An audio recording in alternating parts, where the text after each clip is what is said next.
Hello, good day, and welcome to this training on business analysis. My name is Babawande Anjorin.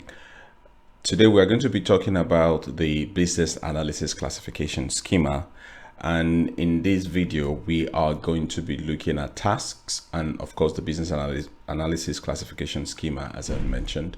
We'll also be looking at the concept of the requirements and design. So we will talk about that as a concept and part of the BABOK guide, and also we'll discuss that as part of the 6 core knowledge areas at a later time in the video. But for this particular video, we'll just discuss it as an introduction to the concept of BABOK as a guide. So we'll just be talking about it just like an introduction, and then later on we'll be looking at some of the requirements and activities that are required for requirements and design. We'll also be looking at the IGO model. The IGO model is a framework that we can use also in business analysis work. We're going to be looking at how important it is and how it helps you in your business analyst work too. Also, we'll be looking at key terms, which will be terms that are synonymous with the language that is used within business analysis work across different industries. So once again, we'll be looking at task and business analysis classification schema. We'll be talking about the concepts of requirements and design, what it means as a whole for the business analysis BABOK guide framework. We'll be looking at the IGO model and how it helps you in your business analysis work. And of course, we'll talk about key terms. So let's start with tasks. What are tasks?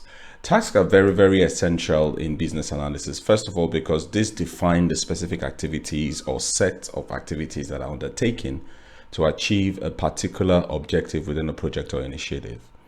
So when we look at a project or a business analysis work that needs to be done, the tasks that are within that job that needs to be done are typically defined and managed within a project management framework. So what this means is saying is that whether you are a project manager or a business analyst, you always have to deal with tasks, because these tasks also have their footing within the project management framework, and they also have specific footings and deliverables also within the business analysis framework. So talking about these tasks, we need to understand that this will include a wide range of activities in your business analysis work. So work like eliciting and documenting requirements from stakeholders is, of course, like we define the task, a set of activities that you will need to carry out in order for you to produce an outcome that is eliciting and documenting requirements from stakeholders. So the series of activities that need to be carried out, what needs to be done, the techniques for doing that will be some of the things that we'll be discussing.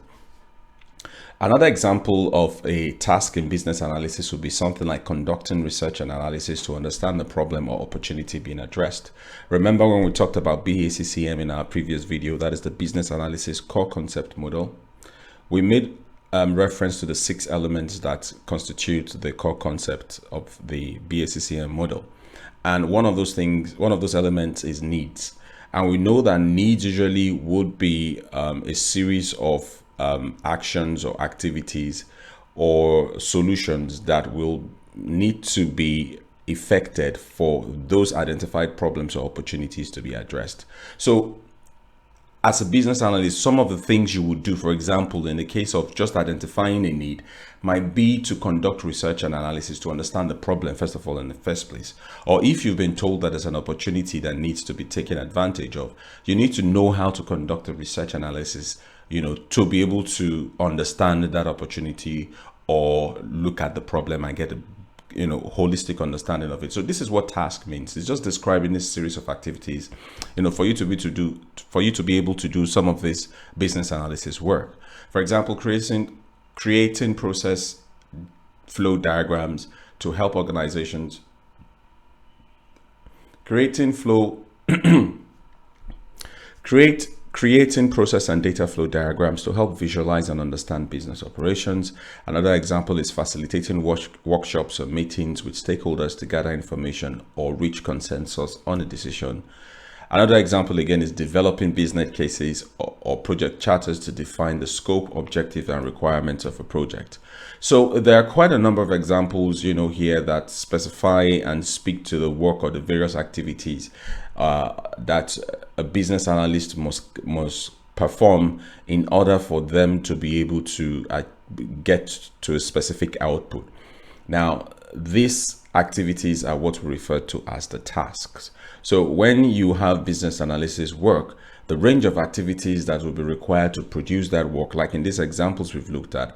For example, the very last one here, if we're looking at the conducting user acceptance testing and quality assurance activities to ensure that project deliverables meet the requirements of stakeholders, this is the output, and there will be certain types of activities, or in this case, tasks, that you will be required to perform in order to be able to deliver this output of conducting user acceptance test and quality assurance activities.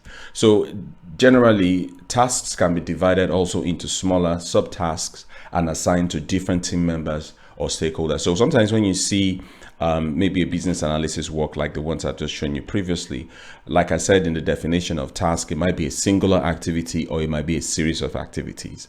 When there are a series of activities, sometimes depending on the structure of the team, you might be able to break down that task itself into smaller tasks and assign it to different team members and sometimes even stakeholders to be able to work on it. But one of the things you want to be sure about is that you are able to track and monitor the progress of each of these tasks and to be sure that they are on schedule and within budget. So there is something that we'll be talking about later on, which is task management. But therefore, what I want you to put at the back of your mind though is that effective task management is very, very essential to your business analysis work. So you need to understand tasks in itself and also how to manage those series of activities that you need to do, especially understanding when to break it down into subtasks if you can, and be able to assign those to different team members. Sometimes as breaking tasks down into smaller tasks and assigning them to team members helps you get work done a lot quicker. So managing and knowing who can do what and who is the most effective to handle a particular type of task, it will be up to you as a business analyst to be able to do that type of analysis and to be sure that the objectives of the project are met and that everyone is satisfied with the outcome. So having said that, it was important for me to talk about the task because we were about to start talking about the business analysis classification schema. Remember, in the introduction of this video, I've talked about the fact that one of the first things we're going to learn about will be the tasks, and then we're going to be talking about the business analysis classification schema. But first of all, let us get to understanding the knowledge areas first, getting an understanding of this business analysis classification framework, because this will help you understand all of the other knowledge areas we're talking about, and it will give you an understanding of how some of these tasks or activities have been classified according to these knowledge areas. Now, we're going to be talking about two types of classification schema, but let me start with the business analysis classification schema as an umbrella to help you understand what classification schemas are totally about in business analysis, because this is a tool really that helps organize and categorize the various activities and responsibilities of a business analyst. So those activities I showed you that can be represented under the tasks, including some other things like underlying competencies. What we're looking at in this classification schema is the IIBA, which is the International Institute for Business Analysis, has designed this BACS as part of the business analysis body of knowledge, the BABOK, and it has organized it into 6 categories. So the first classification is organizing the knowledge areas into 6 categories. Remember, in the previous video, we talked about BABOK as a guide. We talked about the purpose of BABOK itself, the BABOK guide. We've made mention that it is not a cookbook, it's a reference book, like a desk reference tool that you use to help make references to the different type of the business analysis work that you want to do. But we also identified that this BABOK is around a particular structure that focuses on certain categories of knowledge areas. We've talked about the key concepts, which is the one of the key concepts we looked at in the previous video was the business analysis core concept model. We also mentioned the classification schema. So this classification schema also is part of the structure that is built into, the concept of the business analysis framework. And that is why I explained to you that what that BACCM actually does is to create that common ground that within your business analysis work, certain elements have to be present, for you to say, oh, this work is geared towards either identifying a need or addressing a need or addressing an opportunity. Now, BACS, Business Analysis Classification Schema, like I explained, you should see as an umbrella, because this now categorizes what the knowledge areas are into 6. So the first categorization you will learn in business analysis is learning that the business analysis core knowledge areas are categorized into 6. And the first one is the business analysis planning and monitoring. The second one is elicitation and collaboration. The third is requirements lifecycle management. The fourth is strategy analysis. The fifth is requirements analysis and design definition. And the sixth is solution evaluation. So all of this, again, remember when we talked about tasks, we just said that these are activities, or these are specific activities or a series of activities that you need to carry out to achieve a specific output. Now, if you think about BACS, like I mentioned earlier, as the umbrella classification schema, what this means is that according to each of these knowledge areas from 1 to 6, each of them will now have a series of tasks. In other words, a series of activities that must be carried out, and the techniques within which to carry out those activities for you to be able to come out with the output of a business analysis plan and how you intend to monitor that plan. Okay, and that goes on for elicitation and collaboration too. What you're looking at here is that part of this schema, which we're going to be looking at the in the next slide, where we start comparing this umbrella classification to what we refer to as the requirements classification. Okay, so elicitation and collaboration all the way down to solution evaluation. At each of these knowledge areas, each of them would have a series of tasks, or as we mentioned earlier, a series of activities that a business analyst must know how to carry out, and also the techniques to carry out those activities in order to achieve this output, that is the elicitation and collaboration. So we're going to look at each and every one of these 6 categories as we go along. In fact, we're going to pick each one as a subject matter, as an entire module in itself, and then we'll talk about them, but not in this video, in subsequent videos. This video is to set the foundation to understand the classification schema, to look also at the IGO model and understand what it means, and then we'll make references to key terms. So this image that you're looking at here just represents, in a single 1-page description of the core knowledge areas, the 6 core knowledge areas. This 1-page view of the categories of the business analysis classification schema is only defining the classification of knowledge areas into 6 topical areas, into 6 core areas. So there are a certain amount of knowledge that you require for you to be able to perform business analysis planning and monitoring. And what you're doing here is that you are looking at tasks that are related to creating and managing business analysis plans, defining requirements, management, and also defining the processes within the organizations, and monitoring the progress and performance of your business analysis. So this category, is basically designing the planning and how you're going to monitor the activities, throughout the entire project or throughout the entire business analysis work. Elicitation and collaboration in itself, this category includes the tasks that are related to identifying and engaging stakeholders, gathering information and requirements, and facilitating communication and collaboration. Strategy analysis, on the other hand, this category includes tasks related to assessing the organization's strategic goals and objectives, identifying the opportunities and constraints, and determining the best course of action, looking at your past, your present, and then determining your to-be situation, especially in terms of a strategy analysis. Solution evaluation, on the other hand, this category includes tasks related to evaluating the effectiveness of the solution, measuring the business value and benefit realized, and identifying opportunities for improvement.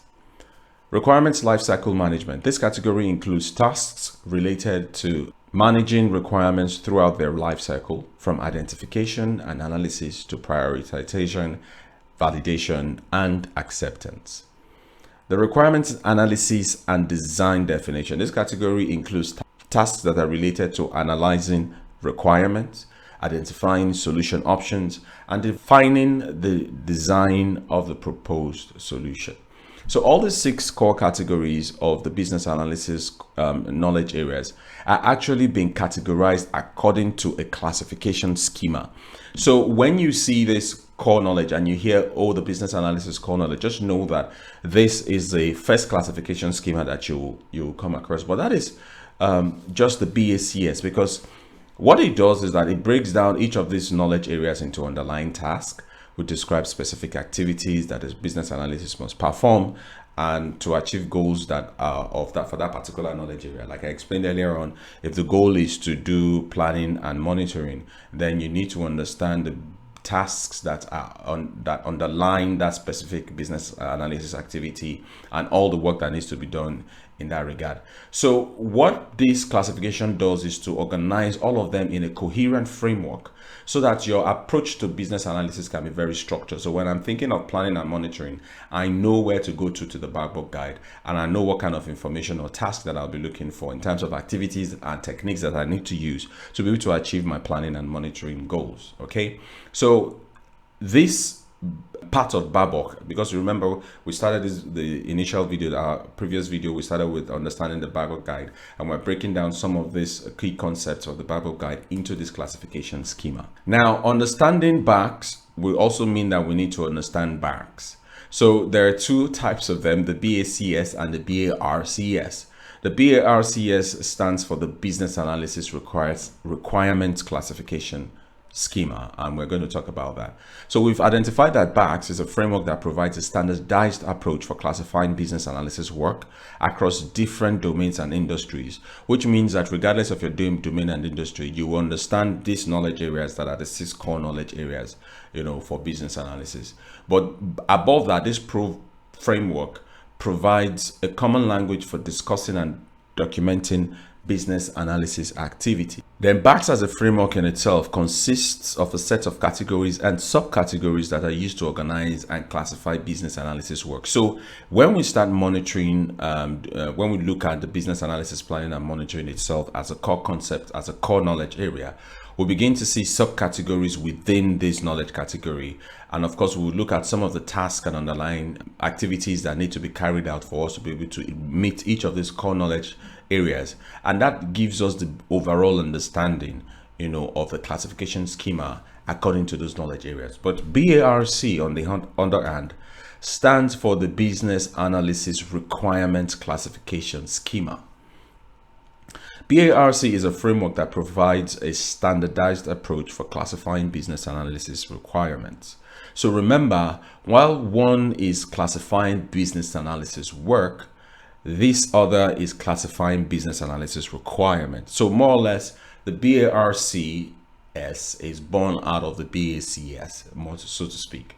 The framework of the BARCS, it is used to categorize and organize the different types of requirements that are identified during a business analysis project. And the BARCS also consists of a set of categories and subcategories that are used to classify and group different types of requirements, such as functional requirements, non-functional requirements, and constraints.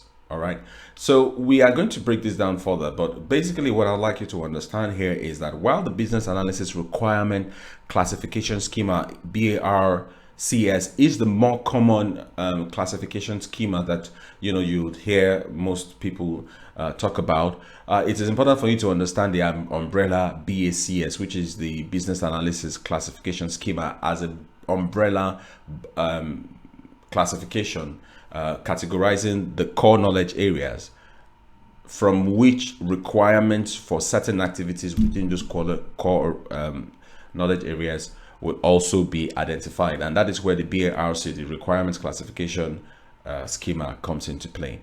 So while the business analysis requirements classification schema is a framework for classifying requirements in business analysis, this is where you see its close relationship with the BACCM, that is the business analysis core concept model, because more or less this is an extension of the framework, because again, all of those elements that we've identified as key elements of the BACCM framework are also elements that will need to create some business activities around, especially when there's work that requires you to either gather requirements in terms of understanding a need or a problem, or as opposed to setting up a planning, business analysis planning and monitoring output or plan, and the activities that are required for you to be able to do that is what is defined in this classification schema. So it gives a structure for you to understand, these classifications, these requirements regarding the kind of work that you are doing. So if I'm doing this kind of business analysis work,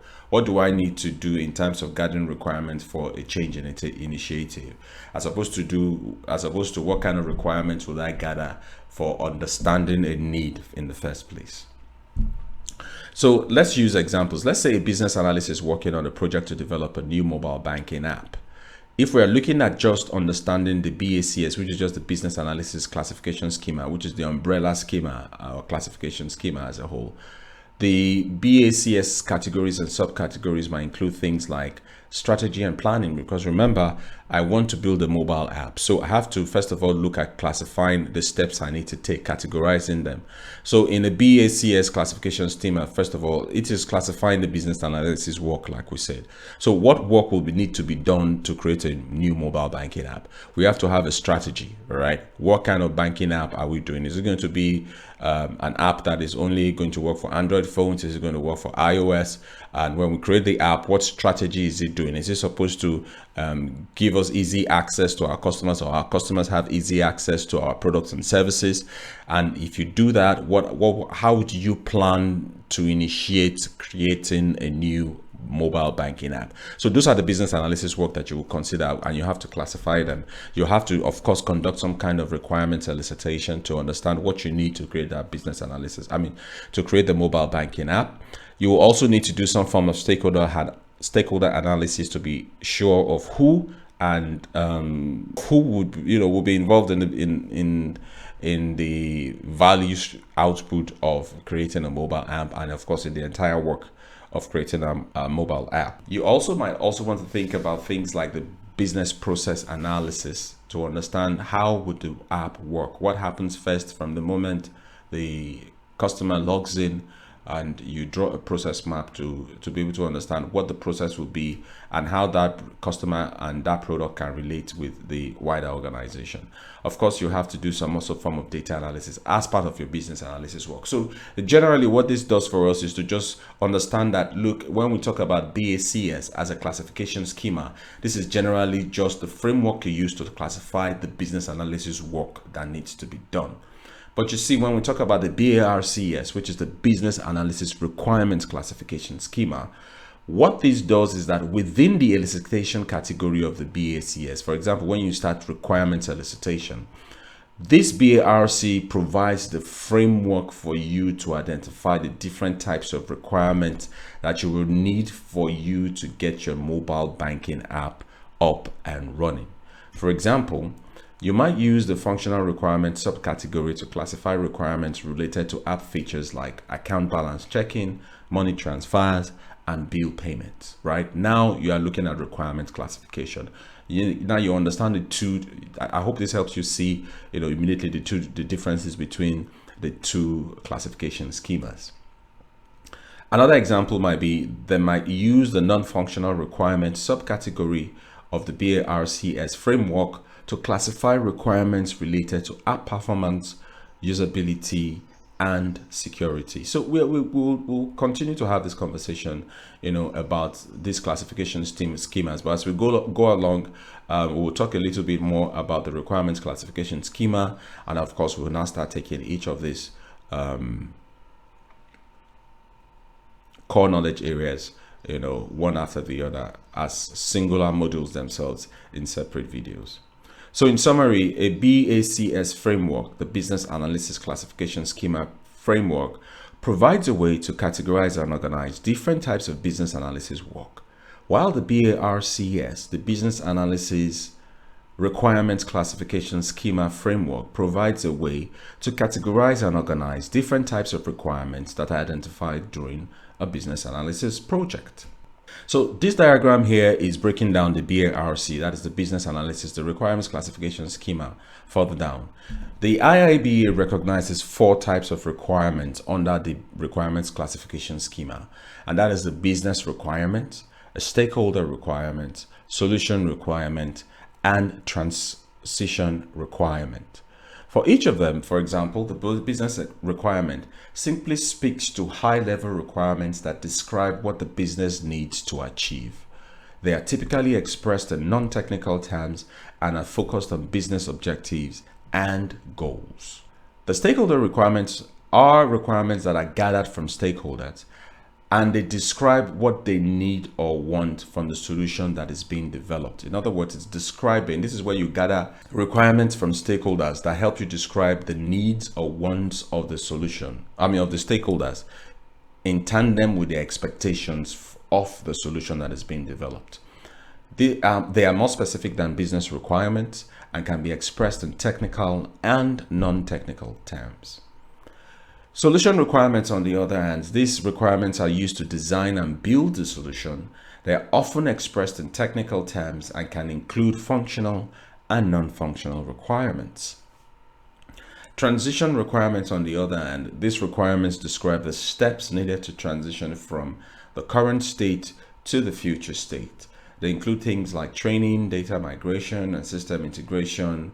But I'd like to make a reference to the solutions requirements, because solution requirements, again, it's branching out into two types of requirements, which are the functional requirements and the non-functional requirements. And as we get along, we'll give you an example of each. So this again is another one-page diagram of all the types, the common types of requirements classification schema that you might come across, across all the business analysis fields. So regardless, depending on the approach, the perspective, or the methodology, this terminologies might change from time to time. We've talked about transition, business, stakeholder requirements, solution requirements. I just wanted to talk about quality requirements and implementation requirements. Quality requirements also refer to non-functional requirements, in some other lingo or terminology. So when you hear non-functional requirements, these are requirements that are also making reference to quality attributes that a solution must meet, such as performance, reliability, and security. And these are also referred to as non-functional requirements. So when you see quality requirements, just know that they are also speaking to they're also called non-functional requirements. Implementation requirements, on the other hand, is just a combination of both functional and non-functional requirements that define what the project must do and how it must be done. Usually this one is spoken more around project management circles. More of a project manager will want to look at this one specifically, looking at what must be done to implement this project. And there are very specific details and actions that need to be done to deliver the project requirement. So I just wanted to bring this up so that you have a general understanding, just in case you come across this terminologies, like quality requirements and implementation requirements, so that you don't mix them up. So let's talk about requirements and design. Requirements refer to the need or demand that must be fulfilled in order to achieve a specific goal or objective. Now, if you remember when we were talking about the structure of the Babok guide, we identified 5 topic areas from which the Babok guide was structured. We identified the key concepts, we identified the underlying competencies, we identified the techniques, we identified perspectives. But one of the things that I'd like to mention was the key concepts that we identified when we looked at the key concepts around which the Babok framework itself was built, or the Babok guide itself was built. And one of that is requirements and design. In this particular topic, in this video, in this lesson, we're only going to be doing a brief description or a brief introduction to requirements and design. As we go along, we're going to be looking at requirements analysis and design definition, as a full scale, because it's also represented as part of the core knowledge areas, in the larger classification scheme for the business analysis knowledge areas. So, but for now, requirements are the needs or demands that must be fulfilled in order to achieve a specific goal or objective. And in business analysis, requirements are typically associated with business systems and processes and can be categorized as either functional or non-functional. Functional requirements usually describe what the system must do, and non-functional requirements describe how the system must perform. So every time a requirements analysis is carried out, What you're actually doing is to identify, document, and validate all of your requirements. So the entire work of carrying out a requirements analysis is the process of identifying, documenting, and validating these requirements. And this might involve working with stakeholders to understand their needs and expectations. I mean, it's not like it might involve, this will involve working with stakeholders to understand their needs and expectations, using various techniques such as interview, surveys, and observations to gather information, requirement specification, which serves as a basis for designing and building the solution, because really you need to understand these requirements very clearly before you can build a solution. That is why you have some of these requirements classified into different categories. And like I said, we'll drill deeper into it as we move along in the courses. Design, on the other hand, refers to the process of creating a solution that meets the identified requirements. So remember, you've done the requirements analysis, and your design is going to take from this requirement analysis to build a solution. All right. It involves determining how the system will be built and designing the components and processes that will be used to implement it. This includes defining the solution architecture. I'm sure you might have heard solution architecture. So the entire architecture of the solution itself, this is what you do at this design stage. You select the appropriate technologies for this entire work. You design detailed designs of each component of the system. So there's a lot of work to be done in design definition. And of course, like I said, as we go down into it, we're going to be drilling deeper. So the design of a solution must be based on the identified requirement, like I mentioned. And it is important to ensure that the solution is designed in a way that, one, the solution design meets the requirement. Two, the solution design must be scalable, it must be maintainable, and it must be efficient. In conclusion, requirements and design are key concepts in business analysis that are critical to the success of any project or initiative. Requirement analysis is the process of identifying and validating the needs of stakeholders, while design is the process of creating a solution that meets those needs. Together, these two concepts ensure that the final solution is both effective and efficient. Now, like I said, this introduction is just an introduction to requirements and design. We are going to deal with this concept as part of the core knowledge areas for business analysis later on in the course of this business analysis training. Now, let's move away from this requirements and design and start to just identify a few key terms. Remember, we say key terms are common terminologies or sometimes technical jargons, or industry parlance that will be used to identify different types of business analysis work. But some of the ones that are listed here are key terms that you will see, pulling up, showing up, and mean the exact same thing across the different perspective of methodology. So whether it is you are in Prince 1 or Prince 2, or you are well, maybe not Prince 1 or Prince 2, but maybe if your perspective is agile or waterfall or a mix of both, agile, you'd actually realize that these key terms are exactly the same and are used across this industry. So just identifying. It's actually in the Babok guide, just to help you go through some form of glossary to see certain key terms that you may find, maybe you are just coming across it for the first time. But what it does is to help you understand that, look, these key terms are terms that you will always see across all business analysis work. So whether it's business analysis or project management, these terms will be used consistently in the language of your work, of your day-to-day work. Requirements gathering, stakeholder scope, deliverables, risk assessment, documentation, agile methodology, change management. These key terms will always show up regardless of your approach to business analysis work. So we just wanted to touch on that. This list in itself is not inclusive or exhaustive, but I just identified 10 of them. So let's talk about the IGO model. Why the IGO model in the first place? If you remember, when we talked about this classification schema, what we've looked at so far is to see how the different classification into the core knowledge areas help us identify those 6 core knowledge areas as knowledge areas that you must understand as a business analyst. And of course, help us understand that under each of these knowledge areas, there are specific underlying tasks and techniques that must be carried out in order for you to be able to achieve the output of that particular knowledge area.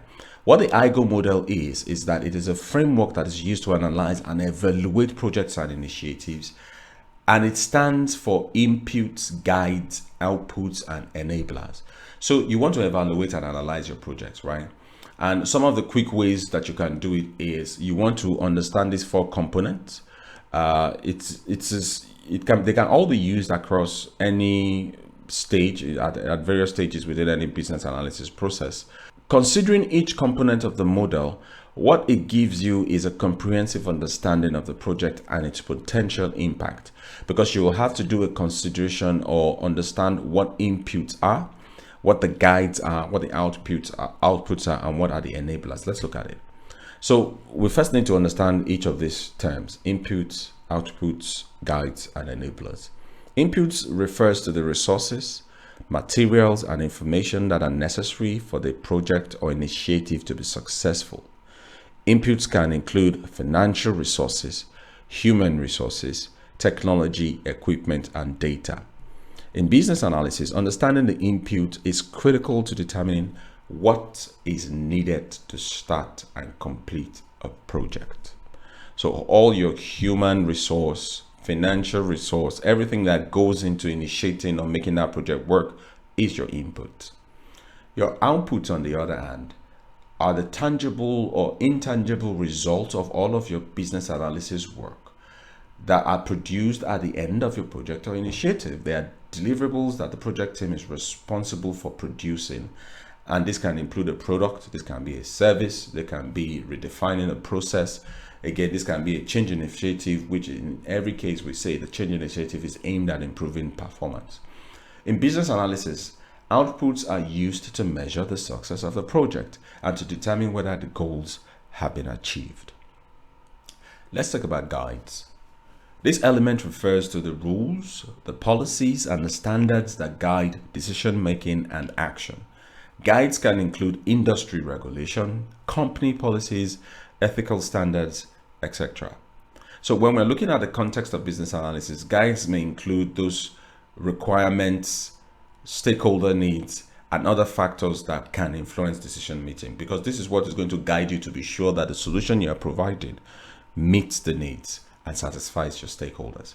Enablers in the IGO model, on this other hand, this element refers to the factors that support or enable the success of a project or initiative.